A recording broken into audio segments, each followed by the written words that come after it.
Hello, Dave King, Chairman and Founder of Triple Crown Sports. On behalf of my son, Kerry King, CEO of Triple Crown Sports, my daughter who's involved in College Sports Eval as the COO, trying to give you an update here on where we stand in regards to how we're thinking about approaching the disease and the impacts of the disease.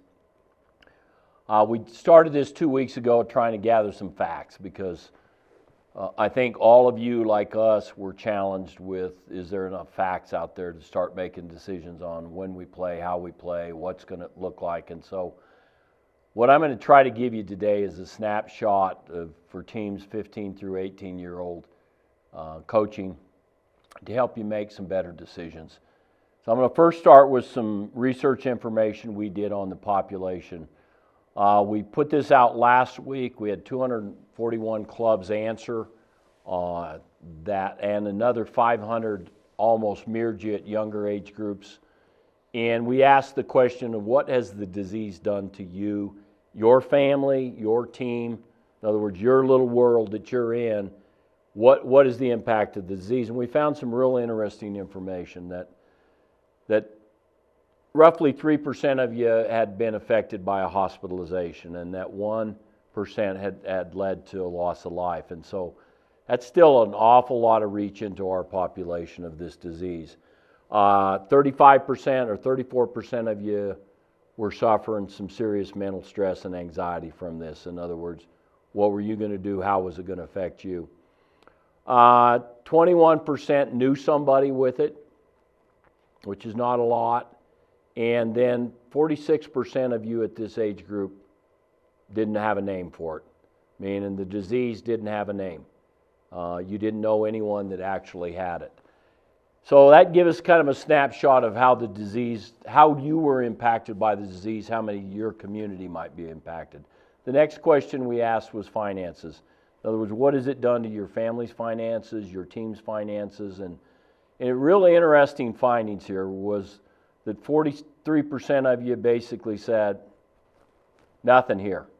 We're the same as we were. 50% of you came back and said, you know what, our finances are different, but if it was really mattered to us, and we just assumed ball really mattered, that we probably would push forward with it. But it would be a little different on how we made our decisions. And then roughly 6% of you came back and said, you're busted. Your finances are not good, and you couldn't make a decision to stay in the sport. Something needed to change. You needed to fix how you were going to pay rent and eat. So those are real numbers of financial impact. The next question we asked is, what's happening at the public level? In other words, in you and your community, what is your perception on when the ball field will be open for business? And so this number is starting to trend up from the research we did last week for the softball side, this week for your age, the baseball side and the older age. We found that 13% were going to be open for business this month sometime, and that 22% would come on in June. And in the rest of the other 60%, basically, we're sitting there with a no answer. We don't have a date. So it's still 6 out of 10 of you don't know when you start, and that's a big deal. The next question is, what's the size of gathering going to be when you open? In other words, how many people are going to let on a ballpark? Is this magical 10 deal again? Is it 50 that it takes to run a ball game? Is it 250 that it takes to run a small tournament? What's that number? And we still had a lot of no's or uncertainties here. 75% didn't really even know, or 78%, what that size of gathering was going to be. The next one was what are the protocols that are going to happen when you get there? Do you have to wear masks? Sanitization, spaced in the dugout, parking lot protocols in and out. And here we got even a little more vague, that 12% actually had established protocols to enter the ball field and leave it and play, and roughly 87 or 88% had no protocols yet. So you can see that public policy is still evolving. The other two questions we were asked were informative of what age group you represented. We were heavy 14s here and heavy 18s. And then the next one was, are you part of a bigger system? We wanted to know, and I think this is a very relevant question right now, are you part of an academy or a master club system, or are you on your own as a single team? And as an academy or a master club system, we're seeing a lot of financial stress in this world, meaning if this was a business and you had to shut down with zero cash flow, you're feeling the pain. So we took these facts and we put them into a presentation about COVID with the things that we know. And so I'll kind of walk you through the process of where we're at, and we need to get to the start there. Okay, doggone it. I'll bump this through and we'll get back to the start. And from the beginning, why don't you give me, sorry about that, folks, that a one-man band here, sometimes I don't have all the tools at my disposal to be able to do all this. So we're on screen 14 there. Go all the way to the top, please, Thomas, and grab me this right up here. Okay, here we go. Return to the game, coronavirus in baseball. So uncertainty, here's how we are thinking, not what we are going to do. And I want to make it real clear to you that I don't have answers. I've got processes to examine. Triple Crown has processes to examine it, and CSC does too. Step one, though, we look at it, and it's the disease. In other words, where's the disease at? What is the disease going to do? And in particular, what is it going to do to my family? And I think these are fundamental questions. My wife's a chronic asthmatic. Everything I do I bring it home? Do I bring it home to my parents in their late 80s and early 90s?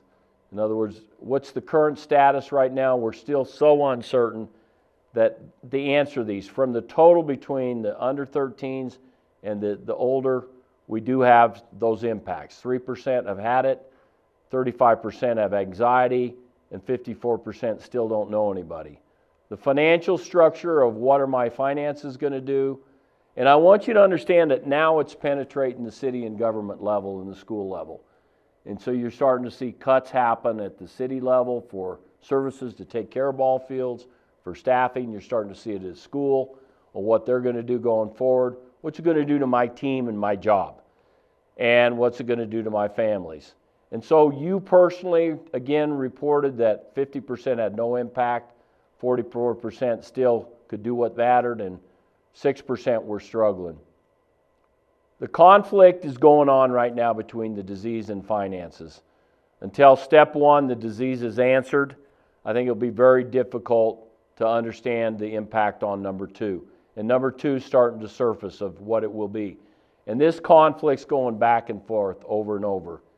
And decisions are going to remain in conflict between finances and the disease and be uncertain. And so that's the struggle we're in right now. After those two are solved, what is public policy going to do? Start dates for fields, size of gatherings, 10, 50, or 250 required protocols.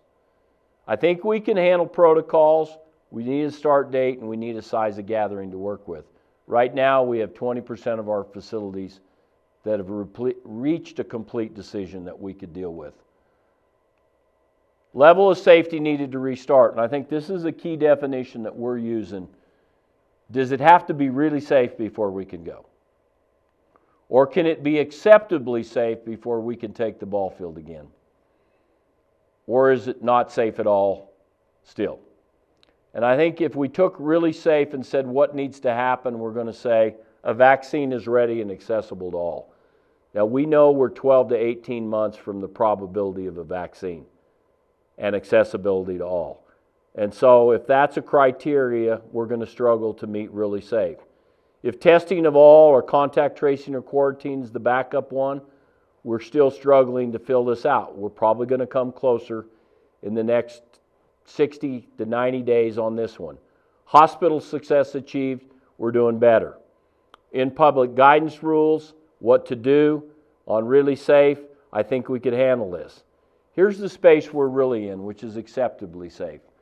The disease data shows acceptable curves. Now, I don't know what your regionals show, but acceptable curve is either on the bottom of the turn down or it is on the flattening of that turn, that acceptably safe curve, is where your local government decides.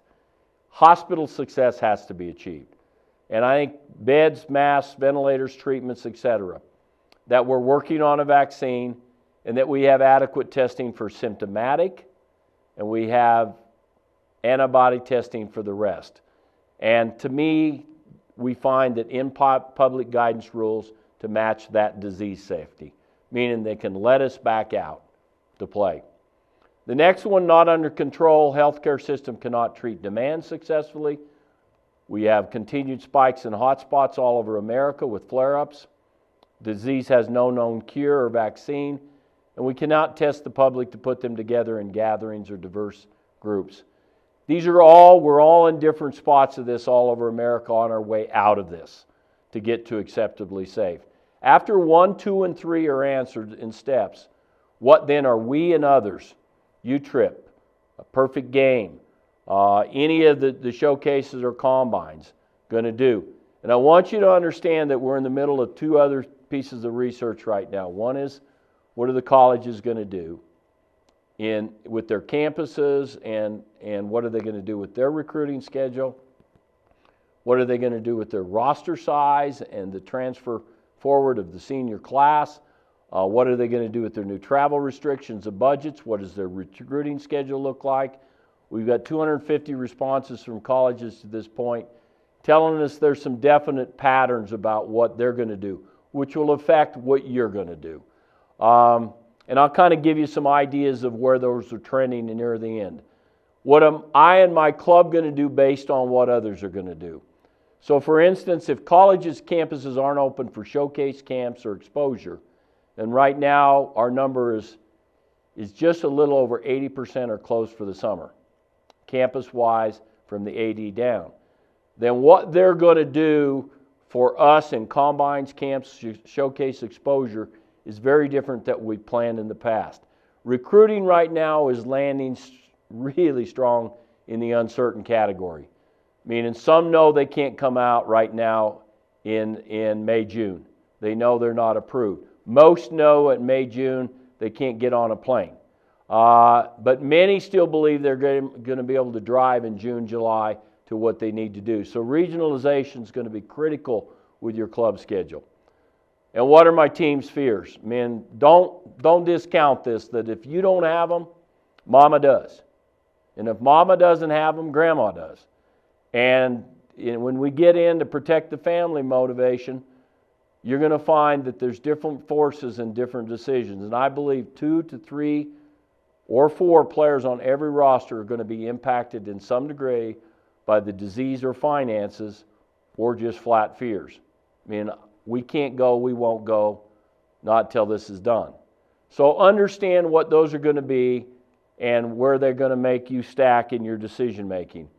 As a coach, you're in a leadership position. So with our 16-year-old team, our 17-year-old team, and 18-year-old team out of this building, we got to make some decisions on how we're going to lead. Will we make the choices? What will others do and respond? Do I as a leader define it and give it to them? Do we put a democratic process together and let them approve it? Will I be a beacon for the decision making? Meaning they know I have an idea of a plan? Can I get a better process when we exit this so that I know how best to do this? We believe in scenario planning here, and so I would tell you that some of the sleep at night that I get is because I just built the 7th or 8th scenario, or the C2 or the C3 scenario or the D4 scenario, where I've looked at the options that allow us to make choices. Again, options that allow you to make choices. We built scenarios to return, and I would suggest you build your own scenarios too for your return. Our scenarios basically are A, we return in May, B, which we think is a higher probability in June, and these are all in the acceptably safe definition, not the safe definition. Disease is acceptably safe in July. We've got a D in here that's acceptably safe in fall, that we can't get back on anywhere of substance or size or scope or scale until the fall. E is acceptably safe in January. We lose the season. And we get to the word safe, meaning if we're in May of next year, it's probably because no one will let us play ball without the definition of safe. So these are scenarios we've worked, and then I got one more that doesn't even have a name, which is it doesn't leave, but we move on with the best we can and evolve through it. Potential club scenarios, I think you're looking at resume in June with the normal schedule. If you're truly a travel ball team, Aaron overnight stays with you. Resume in June with the regional schedule, the same kind of events. You have options, meaning maybe you're not going to the fly market national event, but you're getting in the regional event that you can, that allows you to drive in, drive out, still has an overnight stay, or you're going in and out every day. It's got to be within a 2-hour proximity for you. Same 3 choices in July. Resume in September with the new roster, a new environment, and this would be fall or scout ball for you. Older teams, resume in 2021 with the new roster. All scenarios. Man, I'm not telling you one choice or another. I'm just telling you, if you build your scenarios out when we exit, having one of these isn't going to hurt you. Players and families are going to make decisions, and that's going to affect what your roster looks like. Some of you may get lucky and have no changes, all good. Many of you are going to have to go back into your program and consolidate to get a travel or out-of-town roster. And some of you may have to combine rosters with other people. And in the worst case, some of you may be forced with the environment we're in to cancel the season. Don't think that's going to be the case, because most of the people we're seeing right now want to play ball. What have we done at Triple Crown Sports? We have canceled all events through May 14th. We've continued to work with sites, some 300 plus sites in America, and all the protocols they have, and we've continued to work with each of you on events after that. We've continued on our corporate side to cut costs and cut wages. We're continuing examining our financial abilities, meaning we have financial disciplines that we have to manage too. We've kept a readiness level to produce events with strict COVID-19 protocols and guidance, meaning my son, Kerry, is CEO of Triple Crown, is chair of the Safe Return platform that's got some 400 governing body, private event organizers, academies behind it. They've even gone to the extent to get recognized as an industry, to get all of us recognized academies, to get us recognized as clubs, as event organizers, as governing bodies, as an industry that's been impacted, and to get recognized in some type of platform, and it's been on the floor. So save the game at our level and protect the financial well-being of people that are in this space, as well as safe return for everybody involved. We're leading a college call platform to fully understand their issues in this new world, and we're hoping to be able to come back and give you guys the report of the research I talked about, of what they're doing in that space. And frankly, I just finished this on the softball side, and the eagerness for each of them to know they don't have a lot of outreach, and they don't have a lot of guidance right now. There's not a lot of beacons of information or someone willing to put facts out there. And so they've been clamoring for the data as we pull it through. Positive benchmarks leading to acceptably safe. These are things you can watch for to be an informed coach. Adequate tests for symptomatic. I think now we're close, but if in your area they're not close to testing, then probably that fear is going to drive public policy. Adequate tests for at-risk populations. We're not there. We can't go into our nursing homes right now and do surveillance. We can't go into chronic groups and do surveillance. And so we need that. Antibody tests for all uncertain. Meaning right now they're out, they're starting to come out, but whether they're accurate or completely reliable is still a question, and we still don't have access as all of us, because many of us believe we've had it. In New York City, that number was 15% that tested for antibodies. The next one you need to be very sensitive to. We have 5-6 healthcare workers that are family members inside our building. And what they go through and what they report back to our management team is substantial. I have a brother and a sister-in-law that are healthcare workers. My brother's frontline Los Angeles, homeless. So what they report and their tensions and anxiety is real. 4 former players that are nurses. What they report back is sometimes scares me.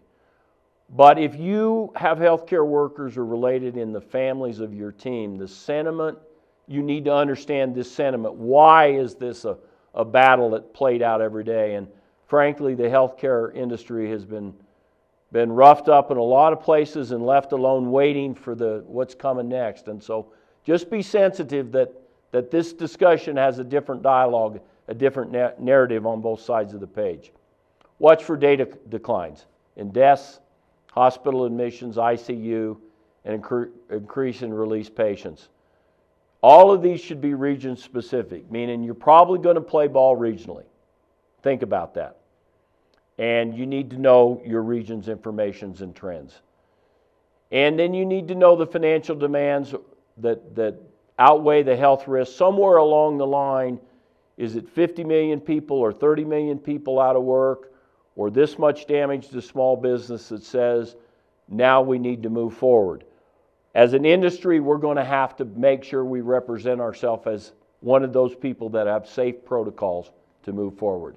Watch for major decisions from authorities. The state is open for limited business. State by state is likely, and as you see the divestiture of power from state to state, you're also seeing from state to city or state to county. And watch for those openings, because almost all facilities are owned at the county, city, or school district level. Some private, but state by state is likely. And then you're going to find public policy chase this anywhere from 2 to 4 weeks delay between the time the governor says X and the local park and rec says Y. Most likely this policy will get revised. So if you'd establish some protocols on gathering size and things, they don't know. And so protocols could get revised. Watch for gathering size. This 10 people or 50, we're working on a diagramming system right now that shows that there's no more than 10 people in the space of a medium-sized restaurant at any given time, except for a couple, 3 or 4 moments in a ball game that we can monitor with a safety director to stop that from happening. But most of the time we're safer than any grocery store, we're safer than any salon, we're definitely safer in Colorado than the liquor stores and the pot shops. And so we are a safer alternative to get our kids back out there playing safe. We also put out a research survey Friday, my players did, on Let Us Play. And we have 1,200 respondents so far on that research on letting them get back out and play. But the players at competitive level say 82% of them say it's the most important thing in their life. Most important thing in their life. And so letting them get back out is fairly critical. Exact guidance on distancing, sanitation, personal protective. I think you're going to find this is pretty simple, pretty straightforward, and pretty accurate for the world we're in. And then at-risk warnings for groups that are at risk and have those factors. Where are we at today on April 21, 22, 23, 24, 25, and this week period? We think May is iffy and June is 65% yes, 35% no, due to the delayed public policy and the disease's impact on that. We think late June, July is 75-25. And national events will be down 20 to 30%, just the sheer factor of getting on a plane. And local events will be down 10 to 20%. Why, if everyone's not going national, local? And I think it's consolidated rosters. We think fall, if it hangs around till the fall and we're not back out playing, it's still an 80-20. We get into January 90-10, and then we got the really safe definition, 95-5. I'm not convinced we're going to even come close to being right. So just assume the fact that these are only forecasts from people that are trying to help make decisions just like you. As a club leader, follow the principles. Be informed nationally and locally. We're just 40 days in and we have 40 more until the season actually is scheduled to start. A lot will still happen. A lot will still happen. Communicate regularly. I recommend weekly with your parents and practices with your kids right now. We have 8 practices a week that we're running on one side of the program. 3 strength on Zoom, 2 team, and 3 hitting. All broken out separately on gallery view, and frankly, it's some of the best stuff we've done for kids that need someone to work with them. I know there's all kinds of million tricks and videos and things to watch, but nothing like Coach barking through the screen at you saying, you know, Joe, you need to get through the zone a little differently than you're doing right now. Respect all in their opinions and anxieties, meaning there's no need to get frustrated in this process, just have respect, but shape directions. I mean, you can listen and you can still shape and summarize options regularly back to them. Schedules will be your number one topic and will rule your world. When do we start this? When do we end that? Where do we go? When do we go? What are the options? And I would tell you, develop multiple options and plans. If I was printing a schedule right now to give some concrete behavior to my team, which I have, I would put this or that, this or that.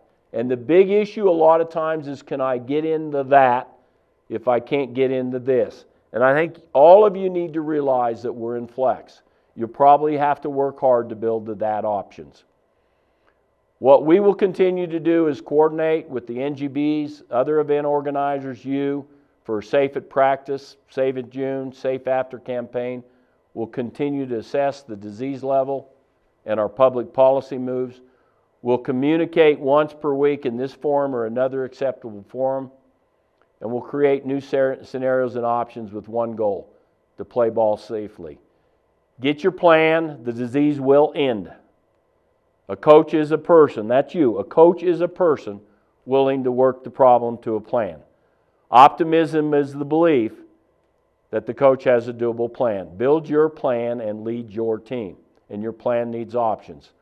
Now, questions we've got in so far have to do with, when are we making our decisions? And all I can tell you is we can give you updates again on the 8th and the 22nd. If you want to get on a forum like this, or you just want to pull it up, or you want to hear what our report is in a blog, you're going to find us reporting there. If we have any kind of public policy decision that's in this space, we'll release it. Transfers and refunds are a big question. And I want you to understand that money back, we're working hard to have a range of options here.